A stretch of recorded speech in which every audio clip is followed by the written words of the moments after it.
Olá, chamo-me Albertina Santos, sou enfermeira especialista em enfermagem médico-cirúrgica e perita em oncologia. Sempre trabalhei com e para doentes oncológicos e seus cuidadores. Tenho o privilégio de trabalhar aqui no Hospital da Luz, onde exerço funções como enfermeira navegadora. Acompanho doentes desde o diagnóstico ao longo do percurso da doença, independentemente do esquema terapêutico a que são submetidos. É um trabalho dinâmico, altamente diferenciador dos cuidados de enfermagem e que implica uma articulação multidisciplinar vastíssima. Trabalhar em oncologia representa um desafio constante, o ritmo a que a ciência se desenvolve é fundamental e necessita de uma atualização de conhecimentos permanente. Por exemplo, no cancro do pulmão, as indicações do tratamento evoluíram muito. Atualmente são muito variadas e dependem da histologia do tumor. Parece fácil, mas na realidade não é. Existem vários esquemas terapêuticos com quimioterapia, imunoterapia e terapêuticas-alvo. A quimioterapia continua ainda a ser a modalidade terapêutica mais utilizada. Ela atua no metabolismo e no crescimento celular. Sabemos que as células tumorais crescem e que se dividem mais rapidamente do que as células normais e, por isso, são mais suscetíveis à ação da quimioterapia. No entanto, a quimioterapia não é inócua e pode afetar as células saudáveis, que contribuem para o aparecimento dos efeitos adversos dos tratamentos. Como deve então o doente lidar com os efeitos da quimioterapia? Hoje em dia, tendo o doente conhecimento do que pode esperar, com algumas orientações específicas para cada sintoma e ainda alguma informação acerca da terapêutica de suporte, os doentes toleram relativamente bem os tratamentos de quimioterapia.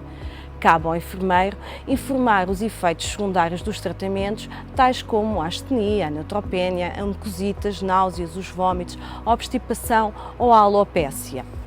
As questões da autoimagem, como a alopécia, são habitualmente uma das principais preocupações dos doentes. Devem ser logo trabalhadas de início.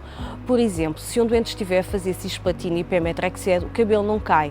Então, o doente deve ser informado que nem todos os tratamentos o cabelo cai. É preciso adequar às especificidades dos fármacos, apesar de haver algumas informações acerca de maquilhagem, de algumas próteses capilares, lenços, turbantes originais e bastante diferentes que estão disponíveis no mercado, mas é também preciso informar que estas situações são habitualmente transitórias. As náuseas e os vômitos podem acontecer com alguma frequência. É necessário informar o doente que pode evitar confeccionar as próprias refeições, efetuar uma alimentação polifracionada, isto é, pequenas refeições leves, mais frequentes, pouco condimentadas, com pouca gordura, pouco picantes, com poucos doces, simples, essencialmente à base de cozidos. É na maioria das vezes suficiente. As náuseas podem piorar se o doente estiver com o estômago vazio e por isso deve ser informado que deve comer várias vezes. Outra estratégia, que pode ser mais alternativa, mas que é uma solução, é a utilização de um chá de gengibre em que tem um efeito anti-inflamatório e que serve para ajudar aqui no controle da MS, por forma a diminuir não só a incidência, mas também como a intensidade do sintoma. O doente também pode ter algumas alterações gastrointestinais, como a diarreia ou a obstipação. No caso da diarreia, deve efetuar uma dieta pobre em resíduos, uma boa hidratação, evitar alimentos como o leite, o café, o álcool, frutas laxantes, pão e bolachas integrais. Pode utilizar a terapêutica de suporte como a lopramida, que habitualmente é o quanto basta para controlar. Eventualmente uma reposição oral de iões, se o doente se sentir mais cansado, mais prostrado.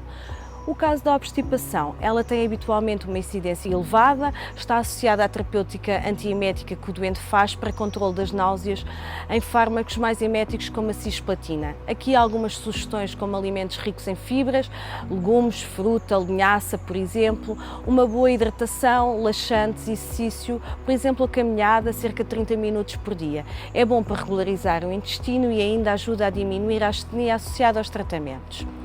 Por um lado, ajuda também a melhorar a energia e, por outro, o doente a sentir-se melhor, mas se sentir alguma fadiga mais intensa, cestas rápidas são também uma boa opção. Distribuir as tarefas ao longo do dia, planear atividades motivadoras, fazer atividades que gosta. Na consulta de enfermagem, o doente habitualmente coloca estas questões. Procuramos saber com o doente o que reteve na consulta médica, quais é que são as suas preocupações, os medos, os mitos associados à quimioterapia. Sabemos que os doentes em momentos de stress retêm apenas uma pequena parte parte daquilo que lhes foi dito. A consulta de enfermagem é um momento primordial da intervenção especializada e diferenciada do enfermeiro em oncologia. Recebemos o doente após um diagnóstico e ele tem que sentir que encontrou um porto seguro. Temos que ser empáticos, temos que saber dosear o que se diz, como se diz e o que o doente está preparado para ouvir. O enfermeiro não procura apenas informar sobre o que já vos falei anteriormente.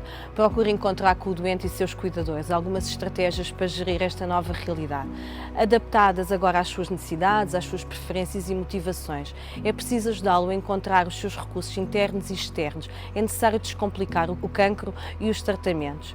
Ao ser confrontado com o diagnóstico de cancro e com os tratamentos, é fundamental a existência de um profissional experiente e qualificado que ajude a desmontar a complexidade da gestão de todos os aspectos da vida, da doença, do tratamento e até do prognóstico.